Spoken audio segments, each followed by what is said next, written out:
नमस्कार, India news Uttar Pradesh Uttarakhand पर आपका स्वागत है। मैं हूं आपके साथ हेमंत कुमार और चलिए खबरों की शुरुआत इस वक्त की बड़ी खबर के साथ आपको बता दें कि अयोध्या से बड़ी खबर है, जहां पर विधायक बाबा गोरखनाथ का एक और मामला। मिल्कीपुर विधानसभा में भ्रष्टाचार का खुलासा हुआ है। मिल्कीपुर में ठेकेदारों को जो काम करना मुश्किल है। बीजेपी विधायक के करीबी शंभू सिंह पर बड़ा आरोप है। शंभू सिंह पर ठेकेदारों से 10% कमीशन मांगने के आरोप हैं। कमीशन ना देने पर धमकी और काम रुकवाने का भी आरोप। ज्यादा जानकारी के साथ सहयोगी अबुल बशर हमारे साथ जुड़ चुके हैं। अबुल, क्या है आखिरकार ये पूरा मामला, क्या कुछ जानकारी इस वक्त आपके पास?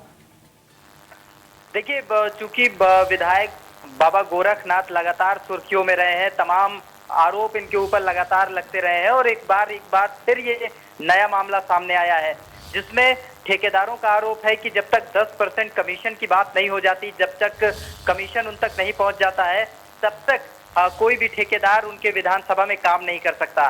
ताजा मामला विपेंद्र सिंह का है, जो ठेकेदार हैं, और इनका आरोप है कि इनसे लगातार काम मिलने के बाद 10% कमीशन मांगा गया। कहा जाता है कि बाबा गोरखनाथ जो विधायक हैं, उनके करीबी है शंभू सिंह लगातार उन पर दबाव बनाते हैं कि काम करने के लिए, कि अगर आपको क्षेत्र में काम करना है विधानसभा में तो आपको 10% कमीशन देना होगा। ये जो मामले सामने निकल कर आ रहे हैं, ये बता रहा है कि अयोध्या में किस तरीके से भ्रष्टाचार फैला हुआ है, क्योंकि पूरे प्रदेश में जिस तरीके से मुख्यमंत्री योगी आदित्यनाथ ने भ्रष्टाचार के मामले में जीरो टॉलरेंस अपनाया है, लेकिन वहां अयोध्या में ये सारी चीजें लागू नहीं होती है। अयोध्या में अगर ठेकेदार को काम करना है तो उसे पैसे देने होंगे, कमीशन देना होगा। अगर वो कमीशन नहीं देता है तो उसके ऊपर फायरिंग तक हो जाती है। पिछले दिनों देखा गया कि ठेकेदार पर फायरिंग हुई, हालांकि सरकार ने मुकदमा दर्ज किया, जिला प्रशासन ने, उसके बाद त्वरित कार्रवाई हुई, कई लोग जेल भेजे गए। लेकिन सवाल उठता है कि आखिरकार फिर घूमकर वही बात आ जाती है कि एक बार फिर अब विपेंद्र सिंह सुर्खियों में है, जिसको लेकर उन पर दबाव बन रहा है कि अगर उन्हें काम करना है क्षेत्र में, विधायक बाबा गोरखनाथ के कॉन्स्टिट्यूंसी में अगर उन्हें काम करना है तो उन्हें कमीशन देना होगा। तो अगर ठेकेदार कमीशन देता है तो जाहिर सी बात है 10% कमीशन निकाल देने के बाद फिर काम मानक के विपरीत ही होगा, मानक के अनुसार नहीं होगा। ऐसे ने विपेंद्र सिंह ने मुख्यमंत्री योगी आदित्यनाथ से भी शिकायत की है, पुलिस अफसरों से भी शिकायत की है और शिकायत के बाद जांच कराने की मांग कर डाली है। कहा है कि अगर जिस तरीके से उनसे वसूली की जा रही है, अगर वो वसूली में अपना साथ देते हैं, यानी 10% दे देते हैं, तो काम मानक के विपरीत होगा। ऐसे में उन्होंने हाथ खड़े कर दिए हैं कि जब तक सरकार और जिला प्रशासन इस बात के लिए उन्हें सारी सुविधाएं मुहैया नहीं कराता है कि कमीशन नहीं लिया जाएगा या उन लोगों के खिलाफ कार्रवाई नहीं करता है, तब तक वो काम नहीं कर पाएंगे। जी बिल्कुल अबुल, लेकिन अब इस पूरे मामले को लेकर के क्या कुछ जांच होती है, ये देखने वाली बात होगी। लेकिन बहुत बहुत शुक्रिया तमाम जानकारी के लिए। लगातार अपडेट हम आपसे लेते रहेंगे।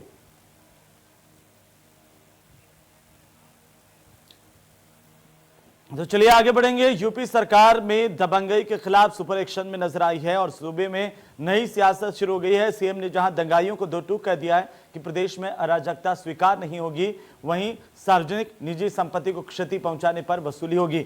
साथ ही समाजवादी पार्टी के मुखिया अखिलेश यादव ने शायराना अंदाज में कहा है कि एक बार तो रखकर तोलना पहले सच की तराजू पर, कहीं तेरा सजा देना किसी को तेरा गुनाह ना कहलाए। और इसी बीच अगर यूपी में अपराध की बात करें तो पिछले 2 सालों में 2016 के मुकाबले में अपराध में कमी आई है।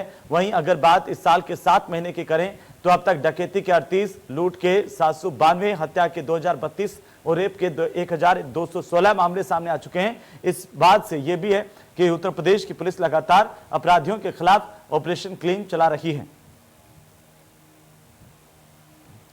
तो लगातार अब इस बात को लेकर के सवाल उठ रहे थे कि आखिरकार उत्तर प्रदेश की कानून व्यवस्था कहां जा रही है, और इसको लेकर के जो नए तथ्य सामने आए हैं कि कैसे आखिरकार अपराध में कुछ कमी आई है, इसको लेकर के जो है वो अब बातें सामने आ रही है, क्योंकि लगातार विरोधी इस बात को लेकर के सक्रिय थे और जिस तरह से बड़े मामले सामने आए। लेकिन एक पक्ष ये भी है कि पुलिस लगातार कार्रवाई भी कर रही है। हमारे साथ इसी पर ज्यादा बातचीत करने के लिए राजेश राय साहब जुड़ चुके हैं, पूर्व आईपीएस अधिकारी हैं। साथ ही साथ प्रमोद गोस्वामी हैं, वरिष्ठ पत्रकार के तौर पर हमारे साथ जुड़े हैं। मेरे साथ हमारे स्टूडियो से हमारे वरिष्ठ सहयोगी अतुल प्रताप सिंह भी जुड़े हुए हैं। तो सबसे पहले इस पूरे मामले पर रिएक्शन लेने के लिए हम अतुल के पास चलेंगे, न्यूज रूम का रुख करेंगे। अतुल, जिस तरह की खबरें लगातार आ रही थी और अब जिस तरह से नए जो डाटा सामने आए हैं, जो स्थितियां सामने आई, वो बताती हैं कि कैसे आखिरकार उत्तर प्रदेश में क्राइम को लेकर के जो सवाल उठे थे, क्राइम में कमी आई है। देखिए, स्वाभाविक सी बात है, अपराध हो भी रहे हैं हेमंत, और उसमें आपने जैसा कहा कि रिपोर्ट आ रही है कि कुछ कमी है, कुछ गिरावट है, और यही सरकार की मंशा भी होनी चाहिए और है भी। यहाँ पर दो चीजें हैं जिसका आपने जिक्र किया। एक तरफ मुख्यमंत्री योगी आदित्यनाथ का वो ट्वीट हो या फिर उनकी खुद की मंशा हो, उनकी सरकार की मंशा हो, और दूसरा पहलू कि अखिलेश उस पर तंज कस रहे हैं एक और ट्वीट करके। उनका संकेत इस तरफ था कि अगर आपने सख्त कदम उठाए तो आप सोच समझ कर उठाइएगा, कहीं ये आपका गुनाह न बन जाए। उन तमाम राजनीतिक ट्वीट्स को अगर हम छोड़ दें, उससे इतर जाकर बात करें, तो एक मॉडल बनाया था खुद योगी ने। मुख्यमंत्री ने यह कहा कि अपराध और अपराध के अलावा जो दंगे वाले लोग हैं, जो दंगाई हैं, उनके लिए कोई भी विनम्रता नहीं दिखाई जाएगी और बकायदा उनसे ही जो क्षति हुई है लोग की या फिर निजी संपत्ति की, उसकी भरपाई कराई जाएगी। योगी का वही मॉडल, या फिर कहें आजकल सोशल मीडिया पर उसे योगी वैक्सीन के नाम से जाना जाता है, वो बकायदा पिछले दिनों जो बेंगलुरु में घटनाक्रम हुआ था, दंगे हुए थे, वहां पर बताया गया और वहां की सरकार ने उस वैक्सीन को अपनाने का अपनी तरफ से ऐलान किया कि हम भी उसी तर्ज पर, यानी योगी के तर्ज पर ही, उत्तर प्रदेश के सरकार के तर्ज पर ही इन दंगाइयों से निपटेंगे और इनसे ही भरपाई कराएंगे। अब उत्तर प्रदेश में हम आ जाएं तो एक तरफ देखिए अपराध हैं, अलग अलग तरीके के अपराध हैं और वो लगातार हो रहे हैं। सरकार को विपक्ष घेरने का काम भी कर रहा, सवाल खड़े भी किए जा रहे हैं क्योंकि अपराध से मुक्त करने का ही वादा था। लेकिन वहां पर दूसरी तरफ जो कुछ प्रायोजित दंगे होते हैं, जिस तरीके के घटनाक्रम होते हैं, उसको लेकर सरकार की मंशा पहले से स्पष्ट रही है। ये मामला अगर हम पिछले कुछ घटनाक्रम में देखें तो देखिए ना सिर्फ राजनीतिक हुआ था, बल्कि जब पोस्टर चस्पा कर दिए गए थे अलग अलग जगहों पर उन तमाम लोगों को चिन्हित करने के बाद, तो मामला कोर्ट तक पहुंचा था। कोर्ट ने आदेश भी दिया, लेकिन उसके बाद भी सरकार का रुख स्पष्ट था कि हम ना सिर्फ इन लोगों की पहचान कर चुके हैं, बल्कि लोगों तक भी ये जानकारी पहुंचेगी कि ये किन मुद्दों के नाम पर क्या करते हैं और किस तरीके से प्रायोजित तौर पर, वो चाहे सरकारी संपत्ति हो या फिर निजी संपत्ति हो, उसको नुकसान पहुंचाते हैं, तो उसकी भरपाई इनको ही करनी पड़ेगी। इनकी संपत्ति से ही उस संपत्ति जिसको क्षति पहुंची है उसकी भरपाई कराई जाएगी। तो इन दोनों पहलुओं पर योगी आदित्यनाथ ने भी ट्वीट किया, एक श्लोक लिखा है उन्होंने, और उसके बाद दूसरे ट्वीट में भी उन्होंने लिखा है कि सुरक्षित उत्तर प्रदेश से हमारा मकसद है, उसके लिए जितने ठोस कदम और जितने कड़े कदम उठाने होंगे हम उठाएंगे। हम वहां पर बिल्कुल नहीं हिचकेंगे, वो चाहे अगर हमारे अपने भी होंगे और इस तरीके का घटनाक्रम करेंगे तो उनको भी दंडित करने का काम सरकार की तरफ से प्रयास के तौर पर कराया जाएगा, ताकि मामला जब कोर्ट तक भी जाए तो सही तरीके से सबूत गवाह वहां पर रहें और उनको बचने का कोई मौका ना मिले। हाँ, अब यहां पर राजनीति प्रवेश कर जाती है जब अखिलेश का ट्वीट आता है। एक तरफ विपक्ष ये मांग भी करता है, जैसा आप लगातार दर्शकों को बता रहे हैं, कि सख्ती होनी चाहिए, अपराध में कमी होनी चाहिए, सरकार कुछ कर नहीं रही, पुलिस कुछ कर नहीं रही है। लेकिन जब कदम उठाने की बात होती है तो वहां पर राजनीतिक एंगल आता है, और आजकल दो एंगल चर्चा में चल रहे हैं।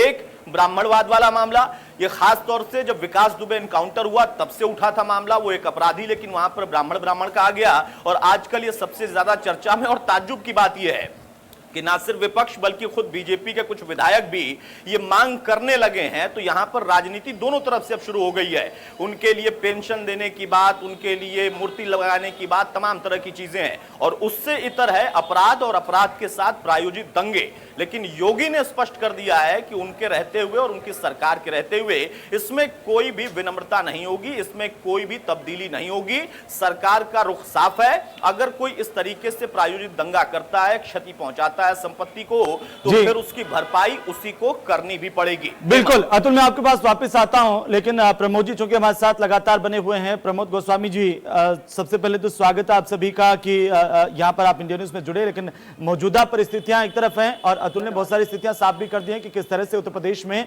जो प्रायोजित दंगे हों, चाहे अपराध के ग्राफ की बात हो और योगी सरकार के एक्शन की बात हो, इन सभी तमाम परिस्थितियों को इस वक्त आप एक पत्रकार के तौर पर किस तरीके से देख पा रहे हैं?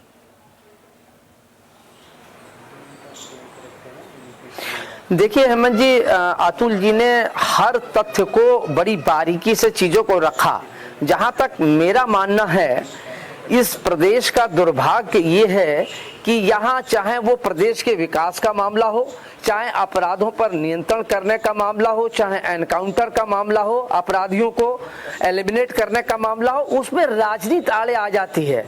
अब मेरी बात ये समझ में नहीं आती है, जैसा कि अभी अतुल जी ने भी कहा कि विकास दुबे वाले मामले में इसको जातिगत क्यों एंगल, सीधा सीधा मतलब ये है कि इसको जातिगत देके जो वोट बैंक की उत्तर प्रदेश की राजनीति है उसको साधने की कोशिश की जा रही है। 22 के चुनाव नजदीक हैं, उसी चुनाव के जरिए ये एक प्रक्रिया शुरू की गई है। मैं समझता हूं कि चाहे वो विपक्ष हो चाहे सत्ता पक्ष हो, वोट की राजनीति के लिए प्रदेश के साथ खिलवाड़ करना, प्रदेश की जनता के साथ खिलवाड़ करना, इससे ज्यादा शर्मनाक कुछ नहीं हो सकता है। विपक्ष की भी ये नैतिक जिम्मेदारी है कि सरकार की अगर कोई नीतिगत फैसला गलत है उसकी आलोचना करे, सड़क पर उतरे, अपने आंदोलन करे, लेकिन उसके मतलब ये नहीं है जैसा कि अभी योगी जी ने कहा कि सार्वजनिक संपत्ति हो और चाहे निजी संपत्ति हो। ये मैं समझता हूं कि ये मील का पत्थर साबित होगा, विशेष रूप से दंगों को रोकने के मामले में। हेलो, हाँ सुन रहा हूं सर, डिस्कनेक्ट हो गया। नहीं सर सुन रहा हूं, आपकी आवाज आ रही है। चलिए मैं वापस से आपके पास आता हूं, लेकिन राजेश राय साहब, जो मौजूदा परिस्थितियां हैं, जिस तरह के हालात उत्तर प्रदेश में पिछले 3-4 महीने को हम देखते हैं, तो कुछ बड़ी घटनाएं हुई जिसको लेकर के सवाल इस तरह से उठने लगे कि आखिरकार पुलिस क्या कर रही है। चाहे कानपुर का मसला हो, मामला हो, पुलिस की भूमिका, कुछ लोगों की वहां पर अपराधियों के साथ मिलीभगत भी सामने आई, और बाकी के जो मामले लगातार आप देख ही पा रहे हैं। लेकिन अब सरकार ने साफ कर दिया कि उत्तर प्रदेश में अराजक लोगों के लिए जगह नहीं है। क्या इससे अंकुश लग पाएगा दंगाइयों पर? जो इस बीच में भी कुछ घटनाएं हुई हैं, उन घटनाओं में ज्यादातर में कार्रवाई हुई, केसेस वर्कआउट हुए हैं, चाहे वो बुलंदशहर वाला हो, चाहे वो गाजियाबाद का उनका विक्रम जोशी जी का हो, जो भी केसेस हैं उनमें वर्कआउट हुई हैं चीजें, लोग पकड़े गए हैं, लोग जेल जा रहे हैं। घटनाएं कुछ हुई हैं, घटनाएं जैसे भी आपने गिना कि मर्डर की भी संख्या ज्यादा मतलब काफी है, लेकिन पिछले साल से कम है। जो तुलनात्मक माना जाता है तो पिछले साल से घटनाएं कम है, लेकिन अगर टोटल संख्या के तौर पर देखें, अगर उसका रोज का रोज विश्लेषण करेंगे तो वो संख्या बहुत ज्यादा नजर आएगी। तो अपराध में तो कमी आई है, और अपराध के लिए सबसे बड़ी चीज जो बात एक ये होती है कि जैसे चाहे जिले की बात हो, चाहे हेडक्वार्टर की बात हो, चाहे शासन की बात हो, जो मुखिया है वो चाहे शासन का हो, चाहे पुलिस का हो, चाहे जिले का हो, चाहे थाने का हो, बात इंपॉर्टेंट ये है कि मुखिया की नीयत क्या है। और जब जहां पर ये बिल्कुल क्लियर कट नियत हो कि अपराध को हम टॉलरेट नहीं करेंगे, बात जीरो टॉलरेंस की कहते हैं, तो लोग कई बार कहते हैं कि जीरो टॉलरेंस की बात का मतलब हो गया कि अब क्राइम जीरो हो जाएगा। नहीं, क्राइम जीरो होने का मतलब नहीं है। वहां पर यह है कि अपराध के मामले में किसी तरह की ढिलाई, लापरवाही, मिलीभगत बर्दाश्त नहीं की जाएगी। अगर इस भाव से अगर शासन कार्य कर रहा है, शासन ये कह रहा है कि हम किसी तरह के राजनीतिक हस्तक्षेप को अपराधियों के पक्ष में स्वीकार नहीं करेंगे, और अपने अपने लोगों को ये साफ साफ संदेश दे रहा है कि अगर कोई राजनीतिक हस्तक्षेप करता है तो उसको स्वीकार मत कीजिए, हमें बताइए, हम बिल्कुल नहीं बर्दाश्त करेंगे। तो ये अपने आप में एक बहुत बड़ा सिग्नल है प्रशासन के लिए, पुलिस के लिए, कि आप निष्पक्ष कार्रवाई करो। अब अगर इसमें कोई गड़बड़ी होती है, देखिए गड़बड़ी भी हो रही है, सारी गड़बड़ी ना हो रही हो, तो ये जो गड़बड़ी हो रही है वो शासन की मंशा और नियत के नाते नहीं हो रही है, ये हो रही है जो निचले स्तर पर लोगों की उनकी बदनीयती जो है, वहां पे जो उनकी कमी है, उनकी जो लापरवाही है, या जो उनकी किसी स्तर पर मिलीभगत है, उसकी वजह से गड़बड़ी हो रही है। और उस गड़बड़ी के लिए फिर जरूरत रह जाती है, फिर वही मंशा काम आती है कि अगर हायर लेवल पे लोग सतर्क हैं तो ऐसे गड़बड़ी करने वालों को चिन्हित करके उनके खिलाफ कार्रवाई करके उनको दंडित करके ये संदेश देने की जरूरत रहती है कि हम जब कह रहे हैं कि ऐसी चीजें बर्दाश्त नहीं करेंगे, तो अगर तुम करोगे तो हम तुमको भी बर्दाश्त नहीं करेंगे। तो मैं समझता हूँ उस लिहाज से भी ठीक चल रहा है। ऐसे में एक बात और, जो मैं भी शुरू में एक खबर सुन रहा था कि किसी जिले की कहीं थी कि उसने ठेकेदार ने ये शिकायत किया कि बिना कमीशन के काम नहीं होने देंगे। इन सब चीजों पर भी रोक लगनी चाहिए, क्योंकि ये भी बहुत जरूरी है, क्योंकि अगर ये बातें होंगी तो मैं समझता हूँ इससे भी जो भ्रष्टाचार है और जो अपराध है उसमें फर्क पड़ेगा, अगर इन पर भी थोड़ा सा अंकुश लगेगा तो। बिल्कुल, आप इस बात को ठीक कर रहे हैं राजेश राय साहब, लेकिन अतुल, जो राजेश जी कह रहे हैं कि शासन की मंशा तो साफ है, लेकिन निचले स्तर पर और ज्यादा कड़ा करने की जरूरत है। और चूंकि अब सरकार की ओर से साफ किया गया कि ऐसे लोगों को बख्शा नहीं जाएगा, ऐसे दंगाइयों को बख्शा नहीं जाएगा, अराजकता स्वीकार नहीं की जाएगी। लेकिन इसके साथ साथ जो निचले स्तर पर हम देख पा रहे हैं वो तस्वीर में हमने देखी कि किस तरह से उत्तर प्रदेश की पुलिस पर थानों में भी अनियमितताओं को लेकर के सवाल उठे कि कोई अगर वहां पर फरियादी जाता है उसके साथ कई बार यह भी कहा गया कि पहले आप नाच कर दिखाइए, ऐसी बातें भी सामने आई। तो कई जगह पर ऐसा भी सामने आया कि जो निचले स्तर पर पुलिस के कर्मचारी हैं, पुलिसकर्मी हैं, वो मिले होते हैं अपराधियों के साथ और इसका खामियाजा पूरे प्रदेश की पुलिस को भुगतना पड़ता है। देखिए, स्वाभाविक सी बात है हेमंत, और इसी का जिक्र प्रमोद जी कर रहे थे। प्रमोद गोस्वामी साहब बहुत वरिष्ठ पत्रकार हैं और राजेश राय जी का अनुभव रहा है उसी पेशे में, उन्होंने बहुत बारीकी से उन चीजों को देखा है। अब यहां पर सवाल ये होता है कि कोई भी सरकार क्या वाकई ये चाहती है, इसको भी हम बांट कर देख सकते हैं। हमने कल्याण सिंह का दौर भी देखा है, हमने मायावती का दौर भी देखा है, हमने राजनाथ सिंह का दौर भी देखा है, हमने मुलायम और अखिलेश का दौर भी देखा है। अंतर साफ पता चलता है। लेकिन आज सवाल फिर से वहीं पर घूमकर लौट आया है जिसका जिक्र प्रमोद जी कर रहे थे कि दुर्भाग्य है इस प्रदेश का। एक तरफ अपराध को रोकने की बात होती है, दूसरी तरफ उसको सरपरस्ती देने की बात, शय देने की बात, और तीसरा एंगल ये होता है जो अभी ताजा ताजा चल रहा है। एक अपराधी का एनकाउंटर होता है तो वहां जाति प्रवेश कर जाती है। उसके पहले कुछ विपक्षी पार्टियां धर्म के नाम पर यह बात कर रही थी कि ये फला वाली जो सरकार है ये फला वाले समुदाय के खिलाफ अपना एक्शन लेती है। अब वो आरोप लगा रही है कि ये जाति के खिलाफ भी एक्शन ले रही है। ये वाकई इस प्रदेश का दुर्भाग्य रहा है। लेकिन अगर सरकार के मुखिया की मंशा होती है तो उसका परिणाम हमें दिखाई देता है। कल्याण सिंह सबसे बेहतरीन उदाहरण, मायावती के दौर में भी कानून व्यवस्था को लेकर हम कह सकते हैं कि बहुत सुधार। लेकिन उसके बाद आज के दौर में फिर से वही परिस्थिति, जबकि पिछला ताना बाना हमने देखा जो ये कहा जा रहा था कि मोदी के आने के बाद, योगी के आने के बाद उत्तर प्रदेश में भी एक जातिगत जो समीकरण था वो टूटा है। लेकिन आज देखिए कि बड़ी बड़ी पार्टियां उसी जातिगत समीकरण को फिर से हवा देने की कोशिश कर रही हैं। वो चाहे विकास दुबे का मामला था तो कांग्रेस हो या फिर सपा हो, सबने कह दिया कि ब्राह्मण ब्राह्मण और उसको लेकर मुहिम छेड़ दी। आज उसका असर दिख रहा है कि खुद बीजेपी के कई विधायक या कई बड़े नेता उसी ब्राह्मणवाद का जिक्र करते दिखाई दे रहे हैं और बहुत संभव जब सत्र की शुरुआत होगी तो यह मामला सदन के अंदर भी सुनाई देगा। अब यहां पर देखना यह है कि जो नारे दिए गए थे, एक नारा बड़ा फेमस हुआ करता था कि तिलक तराजू और तलवार इनको मारो जूते चार, आज वो सोशल इंजीनियरिंग का फॉर्मूला अपनाने के बाद फिर से अस्पताल परशुराम के नाम पर बनवाने की बात करने लगे हैं। ये राजनीति है, इसका जवाब सिर्फ जनता दे सकती है और अगर जनता नहीं देगी तो फिर राजनेता अपने अपने हिसाब से समय समय पर धर्म और जाति का मामला उठाएंगे।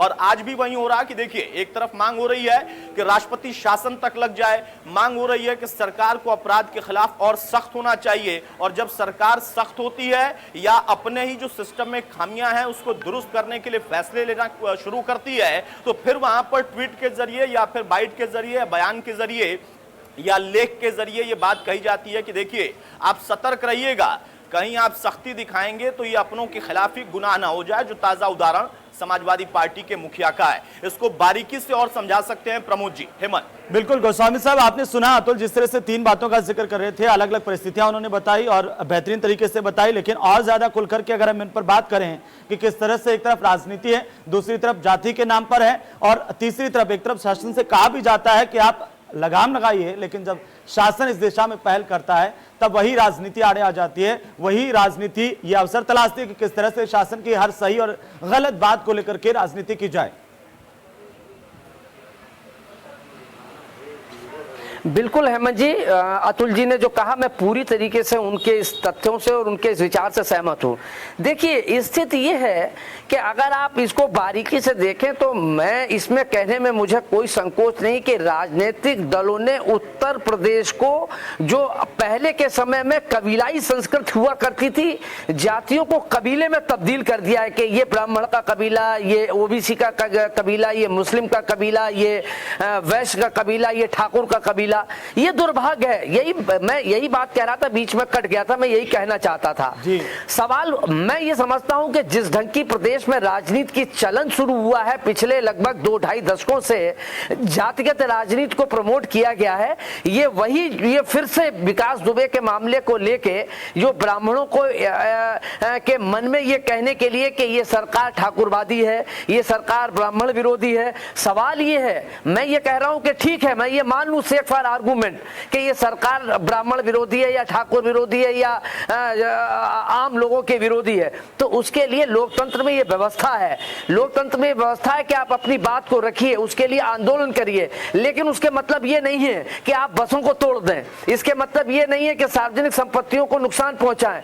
ये जो योगी जी ने, मुख्यमंत्री योगी जी ने ये कानून लेके आए हैं, मैं समझता हूं कि इससे बेहतर कोई चीज नहीं हो सकती है कि अब अगर हम कोई नुकसान, लोकतंत्र के दायरे में रहकर अपना प्रोटेस्ट करें वो स्वीकार है, लेकिन अगर लोकतंत्र का दुरुपयोग करेंगे कि अगर सार्वजनिक संपत्ति को नुकसान पहुंचाएंगे, प्रदेश का विकास बाधित होता है, तो फिर उसके लिए उसकी भरपाई चिन्हित किया जाएगा, भरपाई की जाएगी।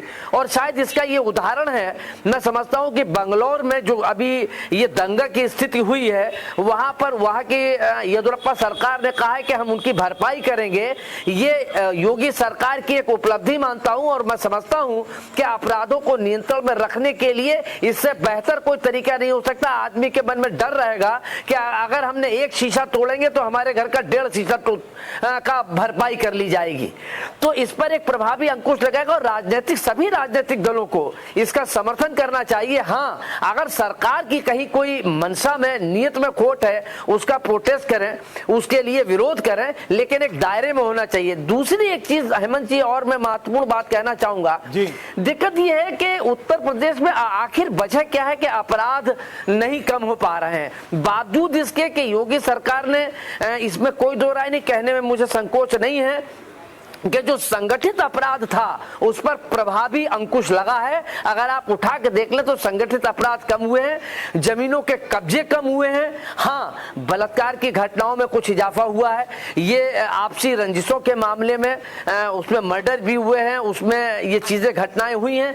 दिक्कत यहाँ पर आके इस पर भी उत्तर प्रदेश सरकार को गंभीरता से विचार करना होगा कि जो हमारी पुलिस सिस्टम है, वहां एक अपराध लिखा जाता है, एक जाता है, अपना जाके अपना शिकायत दर्ज करता है, लेकिन पुलिस जो है वो इसमें, राय साहब हमारी समझ से ज्यादा मेरी इस बात से सहमत होंगे, इस पर उनका विचार ज्यादा उपयुक्त होगा कि कैसे पुलिस व्यवस्था को बेहतर किया जा सकता है। उनके अपराध को अगर कोई शिकायत करने गया है उस पर त्वरित कार्रवाई होनी चाहिए। आखिर क्यों नहीं होती? ऐसी कई घटनाएं अभी हाल में ही उठा के अगर आप देख लें तो अपहरण का मामला ले लीजिए, अपहरण का लिखाया गया, जो हुआ उसमें पता लगा कि पुलिस ने ध्यान नहीं दिया, उसके बाद वो बच्चे को मार दिया गया फिरौती के लिए। तो ये सारी चीजें अगर टाइमली पुलिस उस पर डिटेक्ट कर ले, आपसी रंजिश के मामले, हालांकि उत्तर प्रदेश सरकार ने और जो हमारे प्रमुख सचिव हैं उन्होंने, अवनीश अवस्थी जी ने ये निर्देश दिए हैं कल ही कि जिलों के सारे कप्तानों को और पुलिस अधिकारियों को जो आपसी रंजिश के मामले हैं, जो छोटे मोटे झंडे, इस पर तत्काल पुलिस कार्रवाई करे, उसका संज्ञान ले। सवाल यह है कि अवस्थी जी हो और चाहे मुख्यमंत्री जी हो, अगर आप देखें तो मुख्यमंत्री जी ने आते ही सबसे पहले कहा था कि अपराध मेरी टॉप प्रायोरिटी होगी, लेकिन अधिकारियों ने उसको गंभीरता से आज तक नहीं लिया, ऐसा मेरा मानना है। अगर पुलिस अधिकारी या वहां का जो थानेदार है, वहां की जो चौकी है, अगर वो एक्टिवेट कर दिए जाएं, अगर वो खाली जो रिपोर्ट लिखाने जा रहा है उस रिपोर्ट को संज्ञान ले ले और उससे पूछ लें, मैं समझता हूं कि आधे से ज्यादा अपराध अपने आप कम हो जाएंगे और जो ऐसे लोग हैं उनको न्याय भी मिल जाएगा। गोस्वामी साहब, एक रिएक्शन इस पे आप, चूंकि राय साहब का कह रहे थे, राय साहब मैं जानना चाहता हूं, दरअसल जो गोस्वामी साहब सवाल उठा रहे हैं उसको बेहतर तरीके से आप समझा सकते हैं कि आखिर कमी कहां रह रही है, क्योंकि सरकार के मंशा तो साफ है। सीएम योगी आदित्यनाथ पहले दिन से कह रहे हैं कि अपराध पर लगाम हम लगातार लगाएंगे, अपराधियों के खिलाफ कार्रवाई कर रहे हैं, लेकिन इसके बावजूद भी जो संगठित अपराध है, जो संगीन अपराध है, उनके बीच में जो दायरा बढ़ता जा रहा है, संगीन अपराध की संख्या बढ़ी है। संगठित अपराध को लेकर गोस्वामी साहब कह रहे हैं कि वो जरूर कम हुए हैं। नहीं, संगठित अपराध कम हुए हैं और अपराधों में भी कमी है, लेकिन मैं ये जो कमी देखने का जो सिस्टम है, जब हम बात करते हैं कमी की हेमंत जी, यहाँ पे है कैच वो, क्यों कि जब कमी होती है तो हमेशा तुलनात्मक होती है। अगर किसी, अब मैं आपको उदाहरण दे रहा हूं, अगर एक जिले में एक साल में अगर 455 मर्डर हुए हैं और अगले साल वहां पे 453 मर्डर हो, तो 453 मर्डर के बाद भी वो कहा जाएगा कि उस जिले में अपराध कम हुआ है। और अगर वहीं पड़ोसी जिले में पिछले साल में अगर केवल 3 मर्डर हुए हो और अगर इस बार अगर 4 हो जाए तो ये कहा जाएगा ये जिला बड़ा खराब है। 4 मर्डर के बाद ये जिला खराब माना जाएगा और 453 के बाद भी वो जिला अच्छा माना जाएगा। ये जो आंकड़ेबाजी है, जब हम अपराध के बारे में हमारी अवधारणा ये होगी कि अपराध पिछले साल से कम होना चाहिए, तो ये इमीडिएटली जो थाने हैं, जिले हैं, उनके ऊपर ये एक विचारधारा डाल देता है कि देखो भाई, कोशिश ये करनी है कि हमारे आंकड़ों में अपराध कम हो। और ये वजह बन जाती है जी। कि जो थाने में रिपोर्ट नहीं लिखने की बात है या अवॉइड करने की बात है या उसको ढीला डाली करने की बात है, ये बात अपनी जगह सही है। अगर रिपोर्ट कायदे से लिखी जाए, सही रिपोर्ट लिखी जाए, और कई बार लोग गोस्वामी साहब इस फर्जी पर भी टिप्पणी दिखाते करना हैं। चाहते हैं, लेकिन चूंकि समय नहीं है, संक्षेप में अगर आप गोस्वामी जी एक शब्द में। मैं हेमंत जी खाली एक बात कहूंगा, ये आंकड़ों की बाजीगरी अगर बंद हो जाए तो अपराध कम हो जाएंगे। यही सबसे बड़ी बात है कि आंकड़ों की बाजीगरी और निचले स्तर पर, जैसे कि अतुल कह रहे थे और राय साहब भी उसमें शामिल थे, कह रहे थे कि निचले स्तर पर भी स्थितियां अगर सुधर जाएं, थाना के लेवल पर भी, कांस्टेबल बीट के लेवल पर भी, तो बहुत ज्यादा जो स्थितियां हैं वो साफ होती हुई नजर आएंगी। बहुत बहुत शुक्रिया। फिलहाल अतुल आपका भी बहुत बहुत शुक्रिया, प्रमोद गोस्वामी जी आपका भी, और राजेश राय साहब आपका भी बहुत बहुत शुक्रिया हमारे साथ जुड़ने के लिए, तमाम जानकारी के लिए और बातचीत करने के लिए। फिलहाल उत्तर प्रदेश को लेकर के एक तरफ जहां राजनीति आ भी है, दूसरी तरफ सरकार की मंशा साफ है कि ना अपराधियों को बख्शा जाएगा, ना ही अराजक तत्वों को। नमस्कार।